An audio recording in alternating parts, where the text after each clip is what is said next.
আসসালামু আলাইকুম। কি অবস্থা সবার, কেমন আছেন? আমি আছি আব্দুল্লাহ আপনাদের সামনে। তো দেখতে পাচ্ছেন এই মুহূর্তে আমি আছি টেকনাফ। তো কক্সবাজার থেকে অনেক লম্বা জার্নি করে আসলাম। সবাই প্রশংসা করতেছে যে টেকনাফ দেখতে অনেক সুন্দর। তো এই জন্য এখানে আসা আর কি, যে কক্সবাজার আসলাম যখন, টেকনাফে তো অবশ্যই যেতে হবে। প্রায় 3 ঘন্টা জার্নি করে এখানে আসলাম। তো মোটামুটি ঠিক আছে, জায়গাটা ভালোই। আর এখন তো বাটা পানি শুকিয়ে গেছে, নৌকাগুলো অনেক দূর, সেই জন্য দেখতে পাচ্ছেন না আপনারা। আমি আপনাদেরকে দেখানোর চেষ্টা করছি, দেখেন এই যে এই পাশে নৌকাগুলো দেখেন, এই যে। আর এই যে পানি শুকিয়ে বাটা হয়ে গেছে, তো এই জন্য পানি নেই। আচ্ছা এগারাম নাকি মায়ানমার বেড়া মায়ানমার কি মায়ানমার ছিল স্যার ঠিক আছে রোহিঙ্গা রোহিঙ্গা এই রোহিঙ্গা রোহিঙ্গা এরা বসবাস করে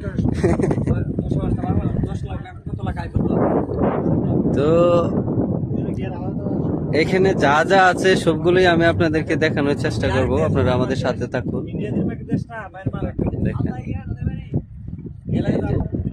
এই যে যে বোটগুলো বলতেছি, নৌকাগুলো, এগুলা পানির সময় যখন বেশি পানি থাকে তখন সাগরের মাঝখানে গিয়ে মাছ টাছ ধরে জেলেরা এগুলো ব্যবহার করে আর কি, বিশেষত।